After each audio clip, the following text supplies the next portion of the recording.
like to welcome Trevor Dawes from the University of Delaware to the ATG channel for this interview. Thank you for coming. It's my pleasure to be here. We're going to start with a little bit of history. Why did the University of Delaware decide to combine the libraries, museums, and the printing press? So the university press has long been a part of the library organization, I think, which is not uncommon in many large research libraries, recognizing the synergies between the publishing arm and the dissemination arm. And so having one single entity be able to manage both, I think, was a stroke of genius, perhaps, at the University of Delaware, which was, as I said, fairly common.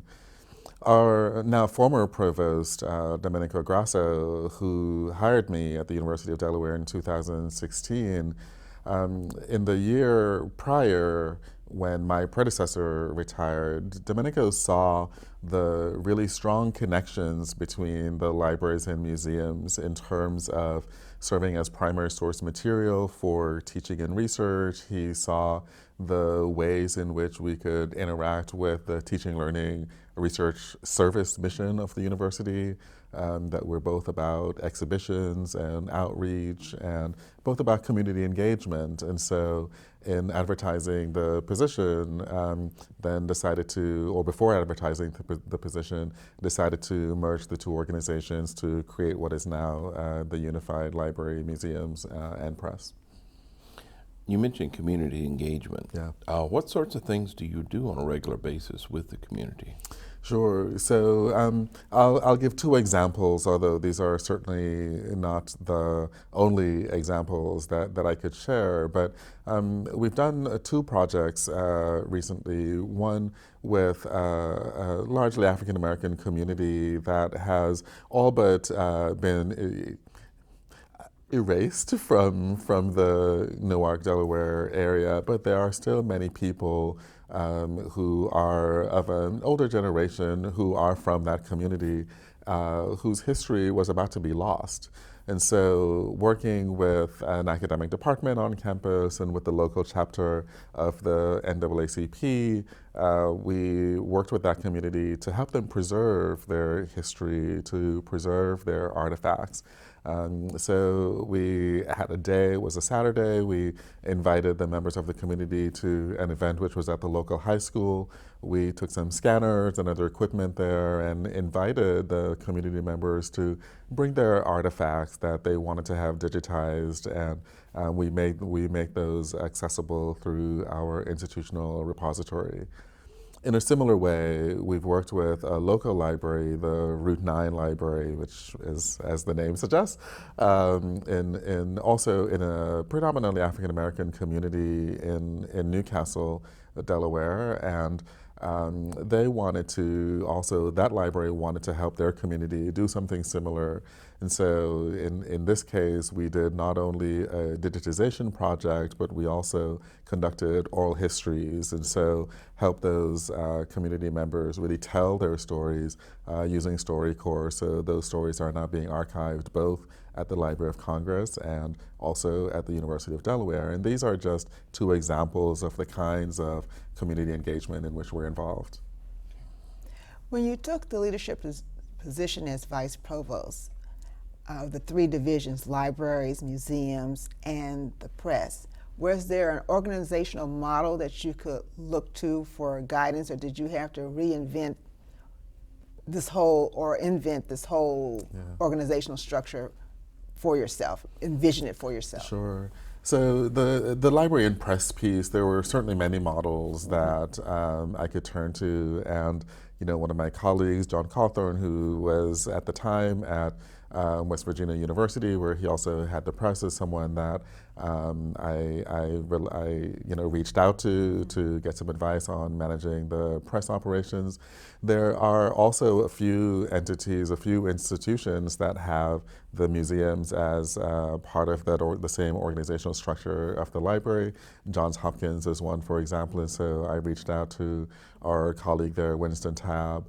And so those people were helpful in helping me to think about what we might want to do, but I also thought, let's think about this perhaps in a different way. And so what we've done at the University of Delaware is to integrate the library special collections with the museums. And so we've created a Director of Special Collections and Museums position, and that person reports directly to me. And the person in that role was formerly the Director of the Museums. And so she's learning a lot about books, and I'm learning a lot about museums, and we're having a really wonderful time doing that, I think. What were some of the initial challenges? I think, the culture, right? Mm-hmm. So we think that the culture of libraries and the culture, and in fact the culture of libraries and the culture of museums are different. But once we got to learn about what we do and know each other really on an individual level, we realized that there were also some similarities. But some of the differences include things like, how we describe the collections, both from a metadata perspective, so thinking about, the tools that we use to describe and the words that we use to describe the collections. How we describe them in our exhibitions are, there's also a difference in that. The ways in which we've engaged with the users, the museums, although they were really very interested in the teaching and learning aspects of the work, they were also, I think, a lot more concerned about just having people come in to see the exhibitions rather than taking some of the works out. Of course, it's more difficult to, we're not going to, lug works of art across the campus to the classroom, but, how do we create the space for instruction within the museum setting? So those are just a few of the aspects that we've been working through. Sounds like you've been doing a fair amount of digitization. We have been doing some digitization, and not only with the communities, as I mentioned, but also just for our own sort of preservation and access. And for the museum's collections, they're accessible through ArtStore, and for the library collections, they're available through our digital library portal, through our institutional repository. We're still working through how to create a more unified discovery layer for the libraries and museums. So if you are a faculty member, for example, who's doing interdisciplinary research, you'll have to go to the library's website or the library catalog to find our materials, and then you'll have to go to ArtStore to find the museum's collection. So that's still an area that we need to do some work in, but it's on our list of things to do. Yeah, certainly you would want a discovery layer where you can incorporate all of those Absolutely. into one access point for the student or for the researcher. That's our goal. Well, as acquisitions librarian, I'm interested in the funding stream. How do you allocate funds for these three large divisions? Sure. So the museums obviously came to the libraries with some funding, and they have a small endowment, and so they use that certainly for acquisitions, and we've always relied on donors as well. So we get gifts of objects as well as gifts of financial resources, and the same is true for the libraries, right? So we have an allocation from the university, in addition to some endowments, especially for special collections. What we've been doing is really thinking about, we haven't commingled those funds yet. So the museum sources are still independent for the museums, and likewise for the library. But in terms of our donors, we've seen at least one donor so far who has had collections both of printed materials and works of art. And so, that's been beneficial to both sides of the organization, and we're hoping to see more of those. And hoping to see more people who are interested in thinking about financial resources for both.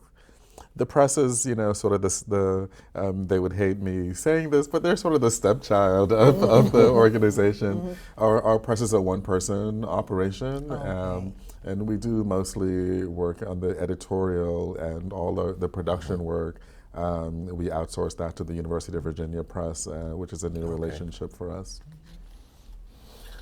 Sounds like you've got a real leadership challenge for yourself and have had one. But a lot of fun. Absolutely. I was reading an article that you co-wrote with some folks about professional credentials and academic leadership Right. and in libraries. Yes. I just kind of wanted to see what was your concept of what really is needed in library leadership to ensure that we have a secure and better future, growing future. Yeah. So I think the article you're referring to is one where we talked about the need for the MLS Yes, in the yes. in the profession, and so I'm on the record as saying the MLS is not a requirement for some of the work that we do in libraries, and certainly in an organization where we're combined with the museums and press. I have to think about that in a much broader way than perhaps some of my colleagues who don't have these parts of the organization. But even within the library, I think as we examine the types of roles that we are playing now in terms of digitization, in terms of thinking about the scholarly communication ecosystem, the scholarly publishing ecosystem, what are the sorts of skills or experience or knowledge or background that is necessary in order for us to be successful? If we are advising our faculty on issues around, securing their rights for publication or intellectual property with respect to how they use material in their courses, we may be best served by hiring somebody with a law degree rather than hiring somebody with an MLS who does not have that experience. It's fine to have someone with an MLS who has that experience and background, but if you don't have that background, then we hire someone with the right skills. We just hired, for example, a CLEAR postdoctoral fellow, so someone who was a CLEAR postdoctoral fellow at another institution, but has incredible experience working with libraries and working in the digital space.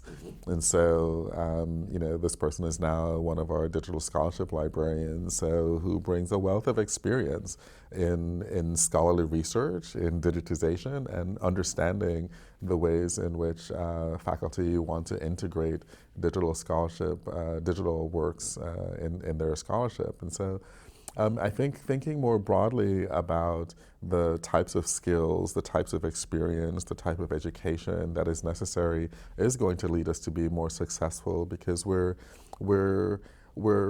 more open to different ideas, and we're then able to channel those experiences, those ideas across the campus, working with our faculty, working with our students who recognize that we're able to be more flexible in the ways in which we interact with them and being able to contribute to their success.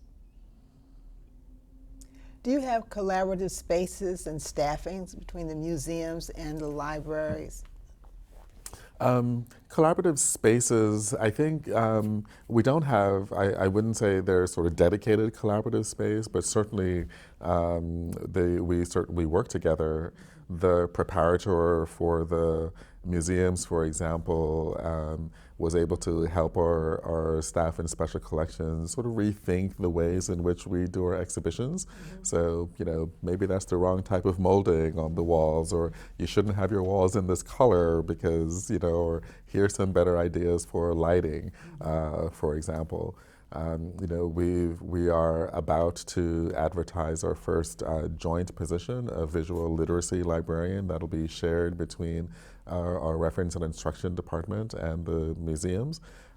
So one that we hope will be a success, and somebody really thinking broadly about the types of collections and how we use those in instruction. So I'd like to think that all of our spaces are collaborative spaces. That's not necessarily true across the board right now, but certainly that's where we're working. That's what we're working towards. Do you have competitive interests and stakeholders between the libraries and the museums? A little bit. The museums were certainly not as well resourced as the library, and so even though they did come, as I mentioned, with a small endowment, it certainly, there are certain acquisitions that perhaps we wanted to make that we couldn't afford. But one of the things that I've also been really proud of is the collaborative nature across the campus.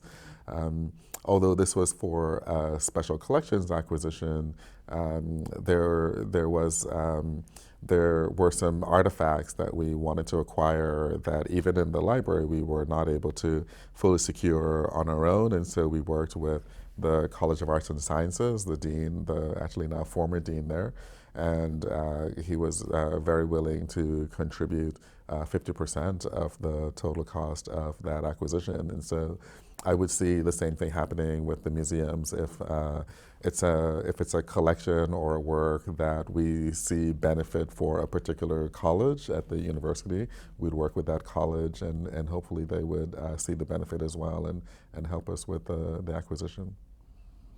Are you involved in any way with the institutional repository?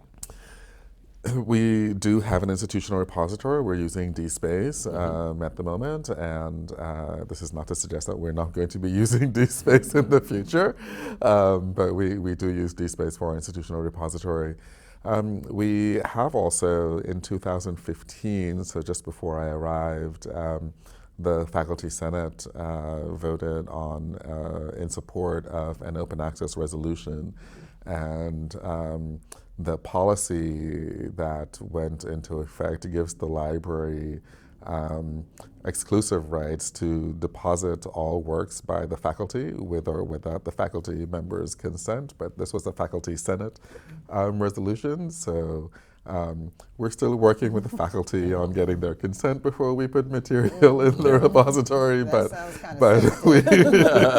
we do have that right, voted on by the Faculty Senate. But and then we have other works, of course, the student newspaper. The entire student newspaper has been digitized. All the campus yearbooks. We have some collections from some of our centers and institutes on campus, and the collections that I mentioned before with the community. What kind of collaborative programming do you, I think you've mentioned some, but could you speak more about collaborative program, either past, present, or future? Sure. Our collaborations extend not just to programming. We do a lot of collaborative teaching. We have the first of its kind at UD, and I've been trying to find out if this really exists any place else. But we have a librarian in special collections that has a joint appointment with the Department of English. So he's librarian 75% of the time and a faculty member in English with full rights of the faculty in that department. So he teaches a course in the department, and it's a great way to bring in the collections and use of the collections in that space. We've worked with many faculty members in teaching with our collections as well. Some of the classes are held in the library because they're using special collections, and so obviously we can't take those materials out of the building, but really working with them extensively, and mostly in the departments that you might expect in English and history, material culture, Africana studies are some of the examples. But we've worked with faculty members also on developing symposia. So we just hosted, again with the English Department and Africana Studies, the Black Bibliographia Symposium, looking at sort of the history of Black printmaking. And that was an idea that was brought to us by a faculty member, which we were happy to be co-sponsors of. We're working now with our Languages and Cultures Department to bring a renowned speaker to campus. Actually just agreed to do that yesterday. And so I probably won't say more about that until we know that the speaker is going to come. But so there's the sort of educational and programming component. Within the library and museums, then thinking about the ways in which we do our exhibitions. We just celebrated our merger with our first truly joint exhibition, Drawing Connections, this past spring, and it was an exhibition using collections from both the museums and our special collections, and a real testament to the types of collaboration that we do and should be doing. Okay, so looking at this model, now that you've been Vice Provost for 3 years, what would you recommend about this model? And what would be one reason or two why you would not recommend this model? Yeah. So I'll start with the last part of your question, because I haven't yet found the reasons not to recommend this model. I think for us it works. Of course, you have to look at the context of the institution, right? So, we have a very, the provost who suggested this, I mean, he's no longer provost, but was very supportive, our current provost and our president, the entire university, so not to single individuals out, but the entire university is supportive of this relationship between the library and museums, and so it's the right thing for us to do at the University of Delaware. Is it right at other institutions? That you'll have to talk about the culture and climate of those institutions, I think, to determine its value. But I think the types of things that I talked about before, the strengthening of our collaborations, really thinking about how we interact with our donor base, how we are more integrated in the teaching, learning, research, service mission of the university, those are absolute benefits for having the sort of organization that we have at the University of Delaware, and I certainly wouldn't want to change that.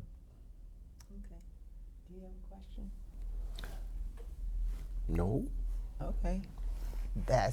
We would like to thank you Absolutely. for this Thank you so interview. much. And I think that this is something that more libraries, especially at research institutions and large academic libraries, are probably moving towards. So I think you're a trendsetter. I think that what you're doing is forward thinking. So as you're moving forward, people will be watching you and be calling you, looking for advice as to how they go forward with these types of mergers. So there are a handful, and I'm not going to be able to name them all, but there are a handful of academic institutions that have this model, and certainly there's a few years ago there was a symposium on academic museums and libraries summit actually at the University of Miami, which I wasn't able to attend, but that produced some really helpful information, and I'm certainly if others believe that this is a model that is appropriate for them, I'm certainly happy to share whatever I can that may be helpful. So I appreciate your taking the time to invite me for this interview, and thank you so much. Okay. You mentioned a white paper in your presentation. Yes. Okay. So the Academic Museum and Library Summit that was held at the University of Miami in 2016, one of the outcomes of that was a white paper on galleries, libraries, archives, and museums collaboration.